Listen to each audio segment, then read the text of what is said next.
3. Chapters 9 through 12. Chapter 9. Continuation of Karl's narrative. "That was a terrible time, Nicolinka," continued Karl Ivanitch. "The time of Napoleon. He wanted to conquer Germany, and we protected our Vaterland to the last drop of blood. Me were at Ulm, me were at Austerlitz, me were at Wagram." "Did you really fight?" I asked with a gaze of astonishment. "Did you really kill anybody?" Karl instantly reassured me on this point. "Once one French grenadier was left behind, and fell to the ground. I sprang forwards with my gun, and were about to kill him. Aber der Franzose warf sein Gewehr hin und rief. Pardon. And I let him loose.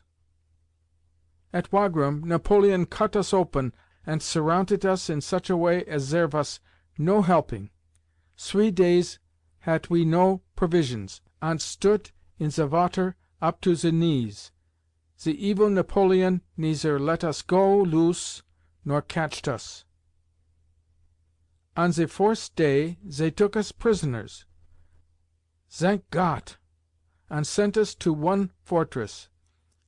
Upon me was 1 blue trousers, uniforms of very good clothes, 15 of thalers, and 1 silver clock which my Vater had given me.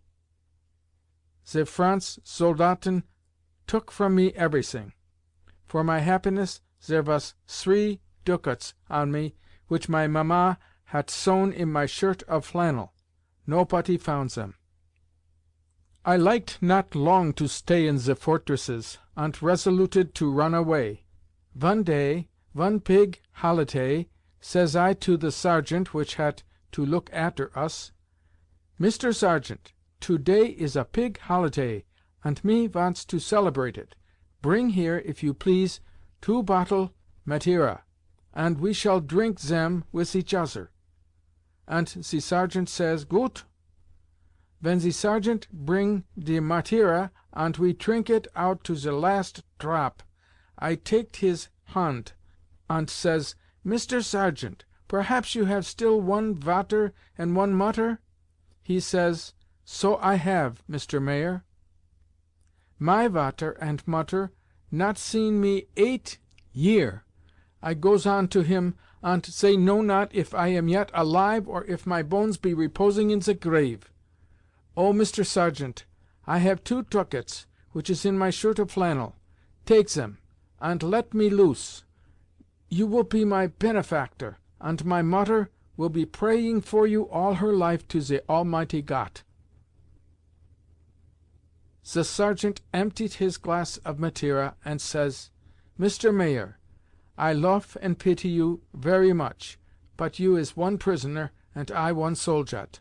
So I take his hand, and says, 'Mr. Sergeant,' and the sergeant says, 'You is 1 poor man, and I will not take your money, but I will help you.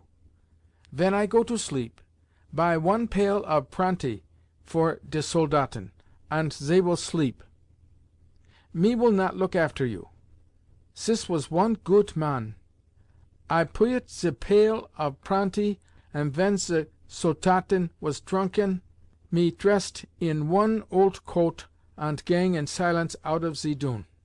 I go to ze wall, and will leap down, but there is water below, and I will not spoil my last dressing, so I go to ze gate. The sentry go up and down with 1 gun, and look at me. 'Who goes there?' and I was silent. 'Who goes there the 2nd time?' and I was silent. 'Who goes there the 3rd time?' and I ran away. I sprang in the water, climb up to the other side, and walk on. The entire night I run on the way, but when daylight came, I was afraid that they would catch me, and I hid myself in the high corn.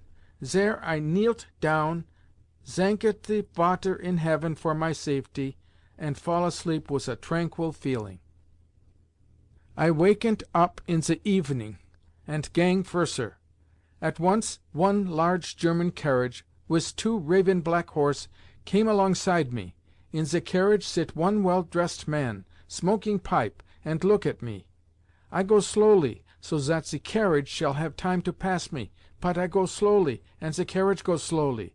And ze man look at me. I go quick, and ze carriage go quick, and ze man stop its 2 horses and look at me. 'Young man,' says he, 'where go you so late?' I says, 'I go to Frankfort.' 'Sit in ze carriage. There is room enough, and I will track you,' he says.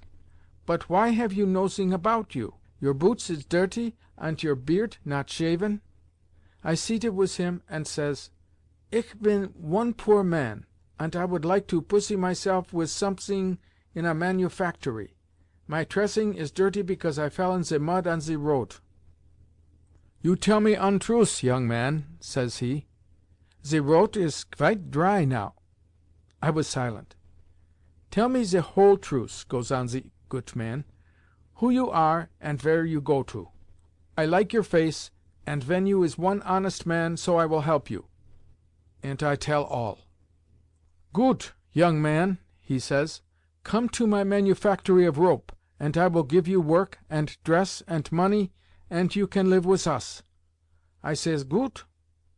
I go to the manufactory of rope, and the good man says to his woman, 'Here is one young man who defended his Vaterland, and ran away from prisons. He has not house, nor tresses, nor preat. He will live with us. Give him clean linen, and nourish him.' I lived 1½ year in the manufactory of rope, and my landlord loved me so much that he would not let me loose, and I felt very goot.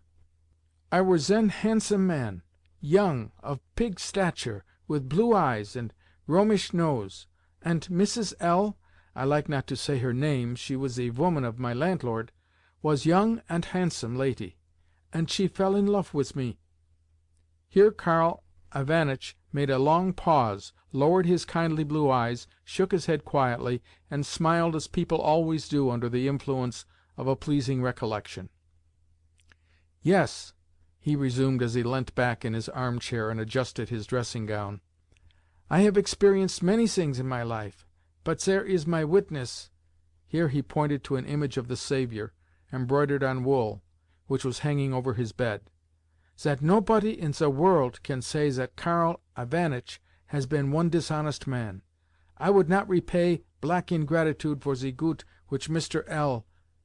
dit me, ant I resoluted to run away. So in the evening, ven all were asleep, I writet one letter to my landlord and laid it on the table in his room. Then I taked my tresses, 3 thaler of money, and go mysteriously into the street. Nobody have seen me, and I go on the road." Chapter 10. Conclusion of Karl's narrative. "I had not seen my Mamma for 9 year, and I know not whether she lived or whether her bones had long since lain in ze dark grave.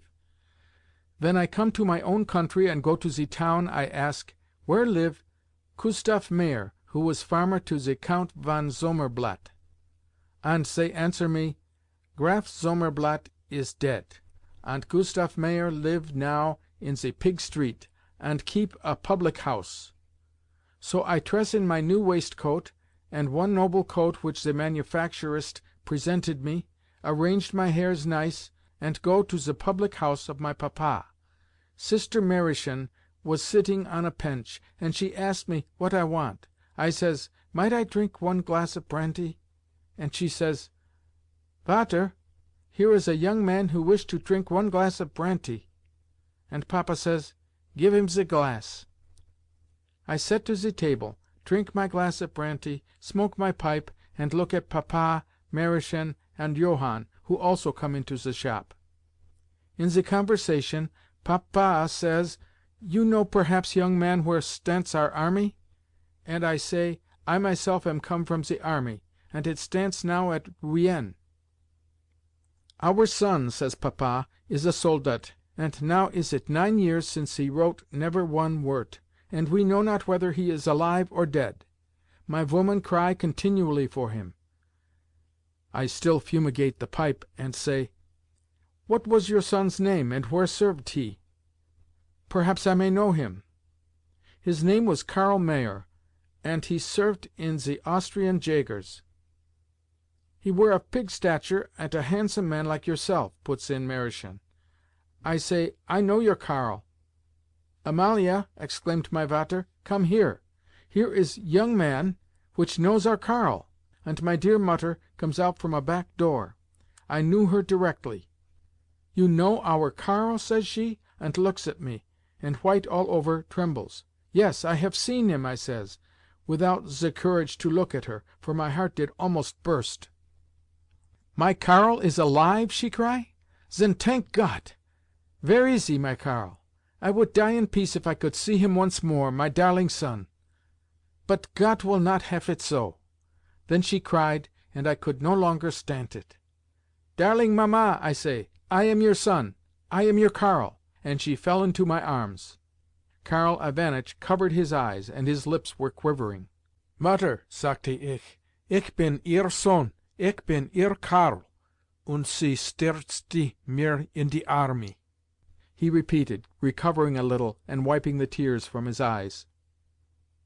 But Gott did not wish me to finish my days in my own town. I were pursuet by fate. I lived in my own town only 3 months. One Sunday I sit in a coffee-house, and trinket 1 pint of beer, and fumigated my pipe, and speaket with some friends of politic, of the Emperor Franz, of Napoleon, of the war, and anybody might say his opinion. But next to us sits a strange gentleman in a grey Uberrock, who drink coffee, fumigate the pipe, and says nossing. Ven the night watchman shouted 10 o'clock, I taked my hat, paid ze money, and go home. At ze middle of ze night some one knock at ze door. I rise and says, "Who is there?" "Open," says some one. I shout again, "First say who is there, and I will open." "Open in the name of the law," say some one behind the door. I now do so. 2 Soldaten with guns stand at the door, and into the room steps the man in the grey Uberrock, who had sat with us in the coffee-house. He were Spion. "Come with me," says the Spion. "Very gut," I say. I dressed myself in boots, trousers, and coat, and go through the room. Ven I come to the wall where my gun hangs, I take it, and says, "You are a Spion, so defend you."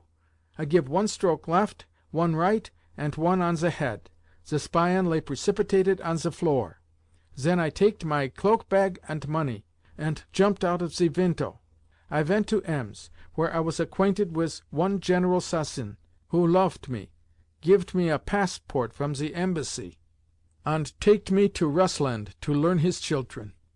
When General Sassin died, your mamma called for me and says, "Karl Ivanitch, I give you my children. Love them, and I will never leave you, and will take care of your old age." Now she is dead, and all is forgotten. For my 20 year full of service I must now go into the street and seek for a dry crust of bread for my old age. God sees all this, and knows all this. His holy will be done. Only, I yearn for you, my children." And Karl drew me to him and kissed me on the forehead. Chapter 11. 1 mark only. The year of mourning over, Grandmamma recovered a little from her grief and once more took to receiving occasional guests, especially children of the same age as ourselves. On the 13th of December, Lubotshka's birthday, the Princess Kornakoff and her daughters, with Madame Valakhin, Stonetchka, Ilinka Grap, and the 2 younger twins, arrived at our house before luncheon. Though we could hear the sounds of talking, laughter, and movements going on in the drawing-room, we could not join the party until our morning lessons were finished. The table of studies in the schoolroom said, "Lundi, de 2 à 3 maîtres d'histoire et de géographie," and this infernal maître d'histoire we must await, listen to, and see the back of before we could gain our liberty. Already it was 20 minutes past 2, and nothing was to be heard of the tutor, nor yet anything to be seen of him in the street, although I kept looking up and down it with the greatest impatience, and with an emphatic longing never to see the maître again. "I believe he is not coming to-day," said Woloda, looking up for a moment from his lesson-book. "I hope he is not, please the Lord," I answered, but in a despondent tone. "Yet there he does come, I believe, all the same." "Not he! Why, that is a gentleman," said Woloda, likewise looking out of the window. "Let us wait till 2:30, and then ask St. Jerome if we may put away our books." "Yes, and wish them au revoir," I added, stretching my arms, with the book clasped in my hands, over my head. Having hitherto idled away my time, I now opened the book at the place where the lesson was to begin, and started to learn it. It was long and difficult, and, moreover, I was in the mood when one's thoughts refuse to be arrested by anything at all. Consequently, I made no progress. After our last lesson in history, which always seemed to me a peculiarly arduous and wearisome subject, the history-master had complained to St. Jerome of me because only 2 good marks stood to my credit in the register, a very small total. St. Jerome had then told me that if I failed to gain less than 3 marks at the next lesson, I should be severely punished. The next lesson was now imminent, and I confess that I felt a little nervous. So absorbed, however, did I become in my reading, that the sound of goloshes being taken off in the ante-room came upon me almost as a shock. I had just time to look up when there appeared in the doorway the servile, and to me very disgusting face and form of the master, clad in a blue frock-coat with brass buttons. Slowly he set down his hat and books, and adjusted the folds of his coat, as though such a thing were necessary, and seated himself in his place. "Well, gentlemen," he said, rubbing his hands, "let us first of all repeat the general contents of the last lesson, after which I will proceed to narrate the succeeding events of the Middle Ages." This meant, "Say over the last lesson." While Woloda was answering the master with the entire ease and confidence which come of knowing a subject well, I went aimlessly out onto the landing, and since I was not allowed to go downstairs, what more natural than that I should involuntarily turn towards the alcove on the landing? Yet before I had time to establish myself in my usual coign of vantage behind the door, I found myself pounced upon by Mimi, always the cause of my misfortunes. "You here?" she said, looking severely, first at myself, and then at the maidservant's door, and then at myself again. I felt thoroughly guilty, firstly because I was not in the schoolroom, and secondly because I was in a forbidden place. So I remained silent, and, dropping my head, assumed a touching expression of contrition. "Indeed, this is too bad," Mimi went on. "What are you doing here?" Still I said nothing. "Well, it shall not rest where it is," she added, tapping the banister with her yellow fingers. "I shall inform the Countess." It was 5 minutes to 3 when I re-entered the schoolroom. The master, as though oblivious of my presence or absence, was explaining the new lesson to Woloda. When he had finished doing this, and had put his books together, while Woloda went into the other room to fetch his ticket, the comforting idea occurred to me that perhaps the whole thing was over now, and that the master had forgotten me. But suddenly he turned in my direction with a malicious smile, and said as he rubbed his hands anew, "I hope you have learnt your lesson?" "Yes," I replied. "Would you be so kind, then, as to tell me something about St. Louis's Crusade?" he went on, balancing himself on his chair and looking gravely at his feet. "Firstly, tell me something about the reasons which induced the French king to assume the cross." Here he raised his eyebrows and pointed to the inkstand. "Then explain to me the general characteristics of the Crusade." Here he made a sweeping gesture with his hand, as though to seize hold of something with it. "And lastly, expound to me the influence of this Crusade upon the European states in general," drawing the copy-books to the left side of the table, "and upon the French state in particular," drawing one of them to the right and inclining his head in the same direction. I swallowed a few times, coughed, bent forward, and was silent. Then, taking a pen from the table, I began to pick it to pieces, yet still said nothing. "Allow me the pen. I shall want it," said the master. "Well?" "Louis the Saint was a very good and wise king." "What?" "King. He took it into his head to go to Jerusalem, and handed over the reins of government to his mother. What was her name?" "Lanka." "What? Belanka?" I laughed in a rather forced smile. "Well, is that all you know?" he asked again, smiling. I had nothing to lose now, so I began chattering the first thing that came into my head.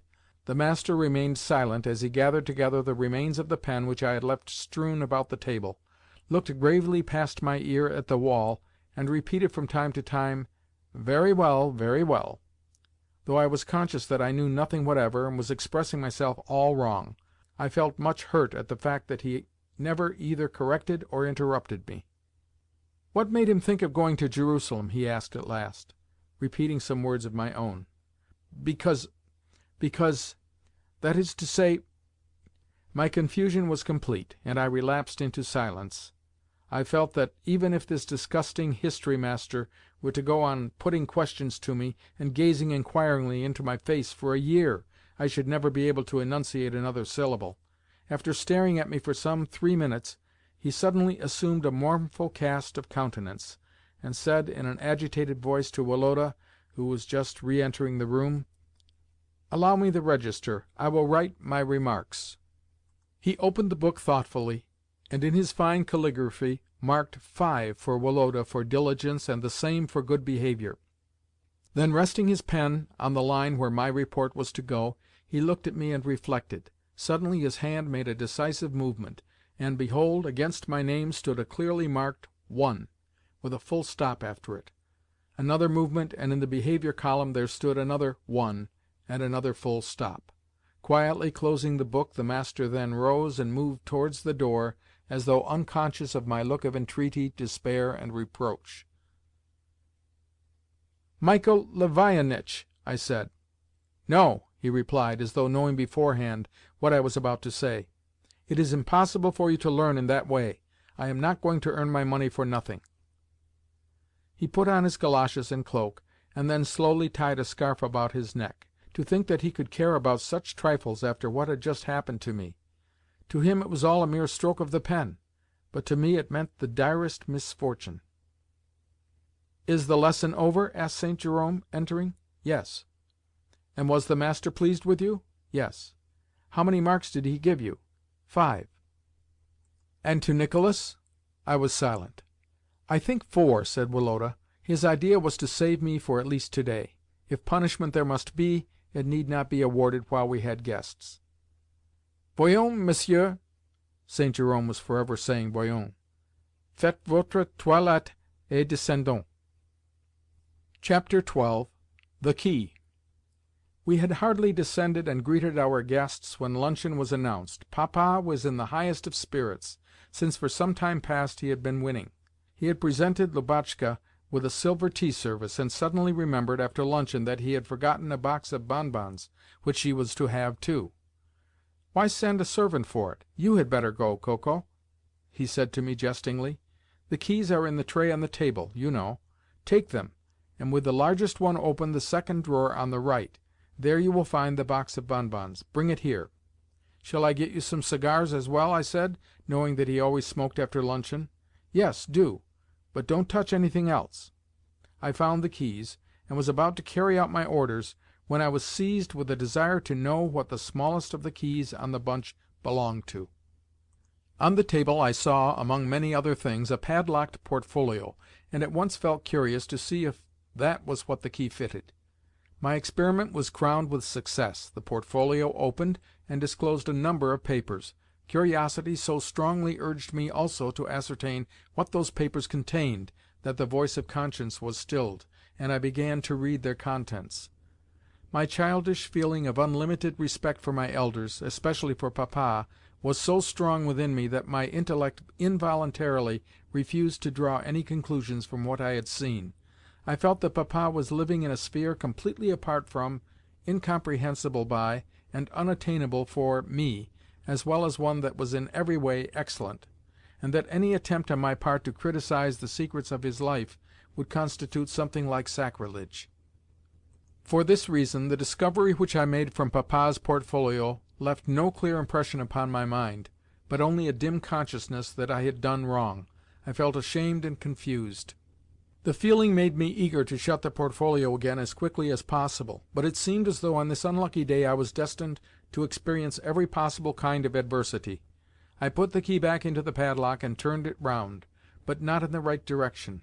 Thinking that the portfolio was now locked, I pulled at the key and, oh horror, found my hand come away with only the top half of the key in it. In vain did I try to put the two halves together and to extract the portion that was sticking in the padlock. At last I had to resign myself to the dreadful thought that I had committed a new crime, one which would be discovered to-day as soon as ever Papa returned to his study. First of all, Mimi's accusation on the staircase, and then that one mark, and then this key. Nothing worse could happen now. This very evening I should be assailed successively by Grandmamma, because of Mimi's denunciation, by St. Jerome, because of the solitary mark, and by Papa, because of the matter of this key. Yes, all in one evening. "What on earth is to become of me? What have I done?" I exclaimed as I paced the soft carpet. "Well," I went on with sudden determination, "what must come, must, that's all." And taking up the bonbons and the cigars, I ran back to the other part of the house. The fatalistic formula with which I had concluded, and which was one that I often heard Nicola utter during my childhood, always produced in me, at the more difficult crises of my life, a momentarily soothing, beneficial effect. Consequently, when I re-entered the drawing-room, I was in a rather excited, unnatural mood, yet one that was perfectly cheerful. Section 3. Recording by Bill Borst.